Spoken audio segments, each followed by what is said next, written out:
Welcome to the Gamecast. This is Mark, your host from Pixel Motion. And this is Greg from Pixel Play Cafe. This is a podcast about retro gaming, and today's wonderful menu is Fatal Rewind on the Sega Genesis. Yeah, so you were really pushing this game on me. I'll tell you, when I was younger, back in the 90s, I don't remember if my parents bought this, if it was a game that I saw and used the pennies that I scrounged up for however many months. But I got it, and I remember seeing in the back of the box, you know, back then I was always like, oh, these graphics look great, and then that was why I bought the game. Who cares about gameplay? But so anyway, I got it, brought it home. I'll tell you what, man, it was such a hard game. Yeah. You know, it's like the Dark Souls of today, only, you know, in the 90s. However, I got to be pretty decent at it. I've never completed the game because it is pretty damn hard, but I have gotten pretty far into it. Now, I played it recently, which is the video you guys are watching currently, and I get to, well, I would call it stage 3, but it's actually like, see, they go level 1 part 2, and then there's like level 2 part 2, you know. So I didn't make it very far. I haven't played it probably 15, 20 years, so. Yeah, so I brought up the box art here. I'm looking at that. I can see why you would think this might actually look cool, because on the back of the box, it certainly looks more colorful and vivid than the actual game does. Yeah, I will admit that some of the color palette choices, I think, well, in a designer's mind, aren't very good at all. I mean, your character is the same color as some of the walls, you know, and you kind of lose. Well, if you were half blind, you wouldn't see your character at all. Yeah. Yeah, it's interesting because I had never even heard of this game until you pressed me to play it. And I have some thoughts. I don't think it's terrible. I did a review of Screamer, which you were talking about at one point too. Yeah, that was another childhood game of, you know, favorite of mine. You know, I did that review, and whoever wants to see that, go over to my channel. I'll link it in the description. It's certainly not. I did both games in one video for that one, but certainly wasn't my favorite racing game from the era, and definitely not for nowadays. But Fatal Rewind fares a bit differently in some ways because there's nothing inherently wrong with the way it plays, really. The only gripe I have is the whole up for jump kind of thing, which it didn't swap that. Like, it had a jump button too, a jump button and a shoot button, but it would also jump if you tapped up by accident or something, and I don't know why. Yeah, I never had that issue, and even now, but like, I played it recently on using RetroArch on my computer, so I have the cart, but I don't have RGB out or anything, you know, able to record my Genesis, so I'm not gonna you know, hook up S video and then show someone a blurry mess. That's not nice. And it's interesting that you tried two different emulators. Two different emulators. Maybe it's the controller, because I'm using the PS3 controller hooked up through USB. You can't really bump the up on the D-pad with the, you know, with that being. Well, I did RetroArch, and then I did I can't remember what the other one is. I'd have to look, but I did two different emulators myself, and same result both times. And I know for a fact with the Genesis emulator, Fusion 364 is what I used. I configured the controls for that one, so I know that there's no mess up there, but both of them just had me jump whenever I'd press up, which was not intentional, but when you're using a 360 controller, it's going to happen. Yeah, no, that's true. But controls aside, because it could technically be due to us emulating it, because I don't remember having those issues using a Genesis controller. Back then, at the time, it would have been just the 3-button. But eventually, we did get the 6-button pad, and I still never had any issues. So, though, the Genesis controller has a bigger D-pad than what most controllers have had. That's true. That thing's a monster. You might not have noticed that it was there even because you're not gonna accidentally. Right. Yeah. So I was looking into some history on this game. I know you did as well, but I'll just get the few things I found out of the way. It's weird for modern gamers, I think, because it's published by Electronic Arts, a company today known as pretty much the worst third-party publisher out there. Yeah. But back then, they were definitely not. Awesome back then. And in fact, another game that I think we're going to look at in the future is, oh shoot, what's that? I can't think of it. I'll get to it later. Well, they took a lot of risks is the point we're trying to make, I guess, is that Electronic Arts was not like set in their ways of doing Madden and Battlefield constantly. It wasn't anything like that. It was always something different. And Fatal Rewind is certainly different. I think the more interesting part about its history is its developer, Sega Genesis. Which, if I'm not mistaken, Sony bought them out, right? And then eventually, they. I took some notes on this really quick. They're best known for developing Lemmings, then later on the PS1, Wipeout and Colony Wars. And they also were bought out by Sony and became Studio Liverpool, because they're based out of England. So, yeah, it's really interesting to see the trajectory they've taken. And even one of the top dogs over at Sega Genesis went on to be the top dog at Evolution Studios.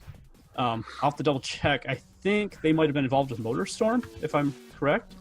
I'll look that up, though. The other thing, too, is that the game originally came out in Japan.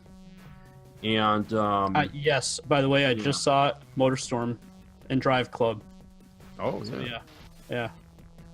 So it has some pedigree. Sorry to cut you off. Yeah. So anyway, the original game came out in Japan on the Amiga, or maybe not the Amiga, but it came out. It came out in Japan. It was actually called The Killing Game Show. Yep. And for whatever reason, I mean, I guess that title really wouldn't have worked here. Box art is similar.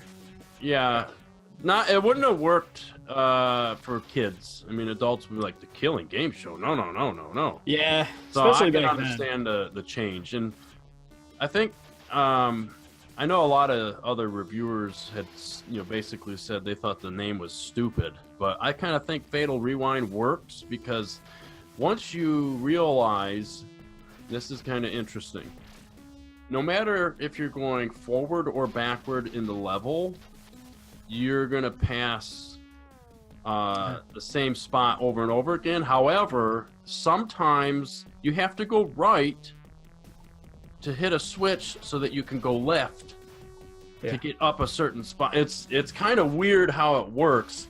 It kind of reminds me, actually, if you think about it, like the third Matrix when Neo's trapped in that tunnel and he can't get out.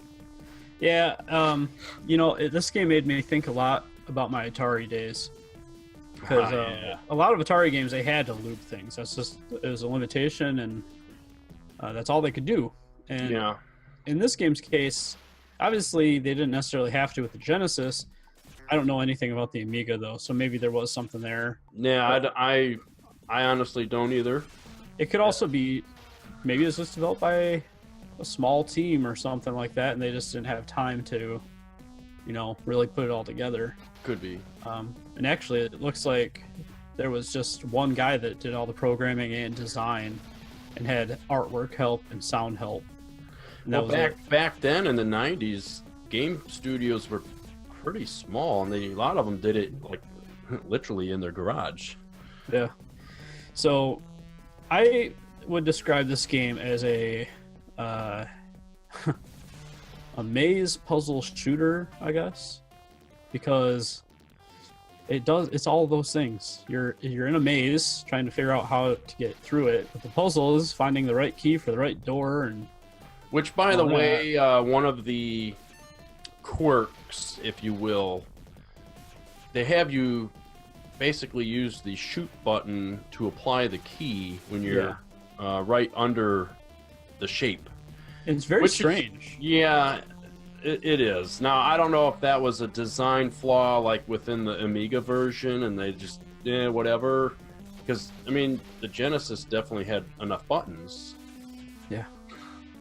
Yeah, I think this was kind of a quick port. Now, let me ask you, some of the weapons, there's some pretty sweet ones. Well, I got a few of them, but, I was kind of busy dying. Yeah. So, okay, so I'm curious, though, did you... See, I don't know the names of them. I don't even know if they have names. I don't know either. I know there's like a there's like a fat laser beam.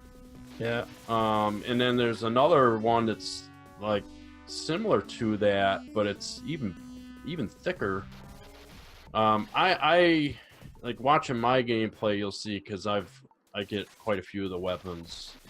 I don't die as much as Greg does. Well, my first time playing, and it's understandable. The game is almost, and I say this very loosely for the listeners out there who know better, it almost feels roguelike in a way, because when you die, you start over at the beginning. It's not like you're getting like your experience back or anything when you find your, corpse, so to speak. It's not like that, but it's just roguelike in that when you die, you start all the way back to the start of the level and just retry the whole thing again. Like all the doors have to be unlocked again, everything. So, and its difficulty is very roguelike. It's not easy. You have very little health, and the enemies spawn really sporadically. So you might walk into them because they just happen to spawn like right in front of you, and that's it. And there's one time, I think it's in the second level, I'm pretty sure you just have to take damage right at the start. Pretty close, yeah. I'm pretty sure. Now, here's the thing: when there's the bunches of enemies and you shoot all of them, there will be a heart that kind of flies up. You grab that, you get some energy back. Yeah. Also, some of the shapes and stuff that come out, a lot of them are keys, but some of them actually do things. Like there's a heart, which if you hold the shoot button, you'll use it and you'll gain full health on your health bar. I don't know if you knew that one or not. Well, see, the game doesn't really telegraph those things at all. Like, I didn't know how to use the keys for a while until I realized that, had to hold down the shoot button underneath the icon, and I was like, oh, okay. You probably did it on accident. Yeah, I think I figured out how to use the items, towards the end. But, did you get lost? Because the directions they're faint. They're part of the artwork. You'll see some arrows here and there. Yeah. I know a lot of people don't see it. They're like, well, where do you go? It's true. They are there, but at the same time, it doesn't feel like, they don't feel all that helpful all the time. At first, when you don't know that the level wraps, and you're gonna just go in circles if you keep going right. The arrows are super confusing because you'll see arrows pointing right on a platform that you cannot reach. So it's until you realize that the level wraps and that you can go left, you don't have to go right when you start out, then it starts to click. But before that, you don't know what any of that means. Yeah. It almost seems random at first, which isn't not really a fault of the game. It's just if they telegraphed better that the level's wrapped, I think it would have worked out a lot nicer. Yeah. Is this a game you think I mean, since Sony owns the studio that had made this, I guess technically they own. Well, either they or EA does, I guess. Should this be brought back? You know, it's hard to say because there's some shooters and some other kinds of games out there that are pretty similar in different ways, but not like completely. Like I don't think there's anything exactly like this game out there.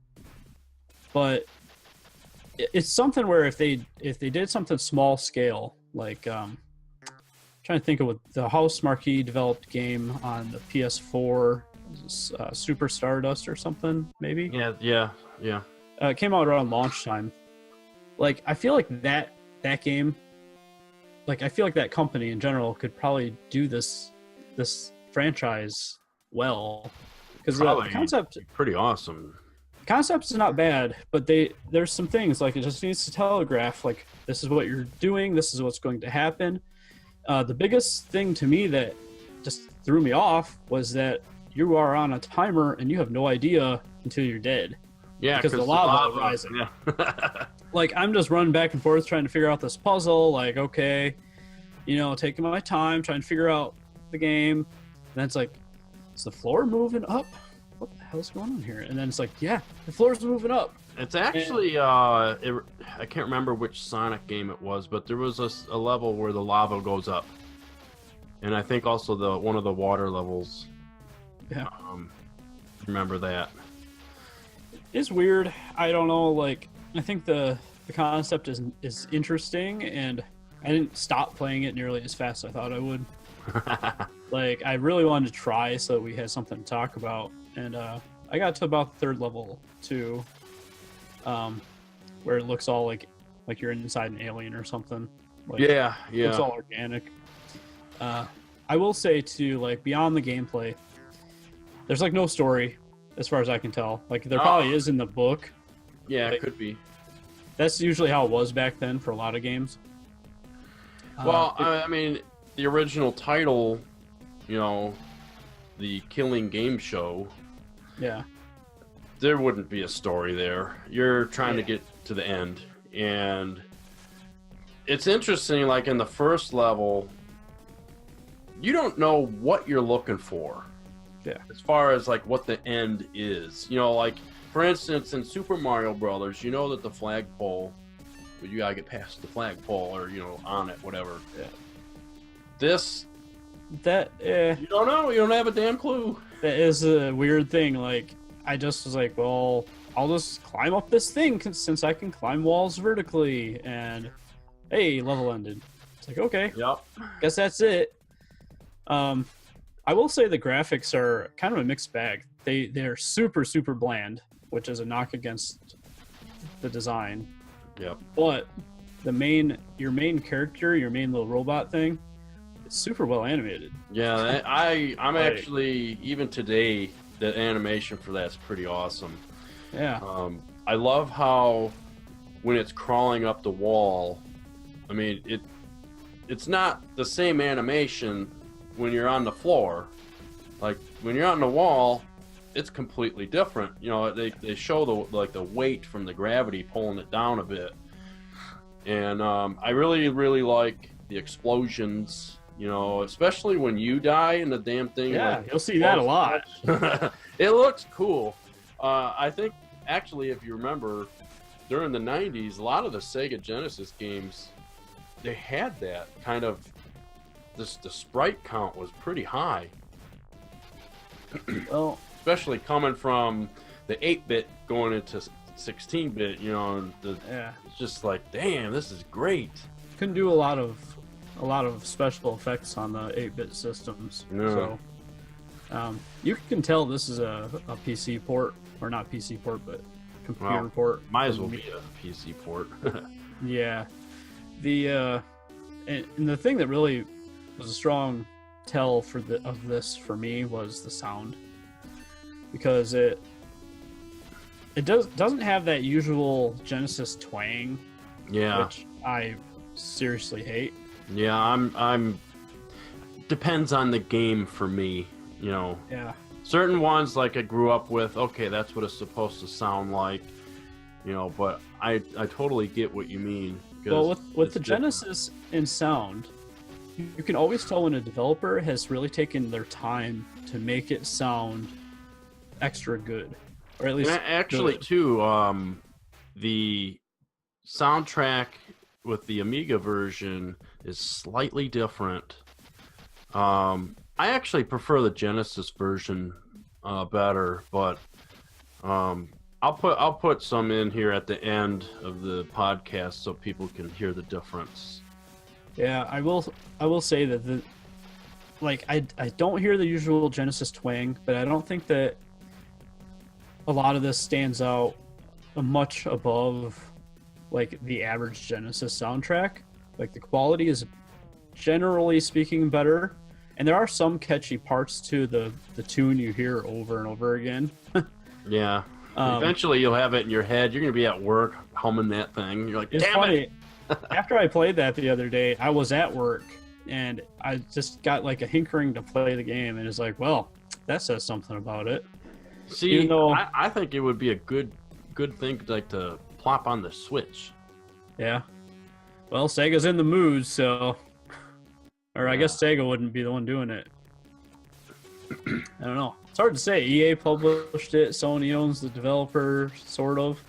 I don't know. Maybe the rights are just floating out there, and you should buy it when you Yeah. publish it. Yeah, There you go. I'll do it. There's a way to make some money, man. Release Fatal Rewind on Nintendo Switch. Like a Well, millionaire, right? if I were to do that, man, I'd be putting it on all the systems. See what Oh, happens. there you go. In the Mad Box for. Oh, forget Madbox. We need Soldier game support, man. Oh, you know Soldier what? game. Actually, you know what? It's probably on there. Yeah, there's a good chance. Even the handheld.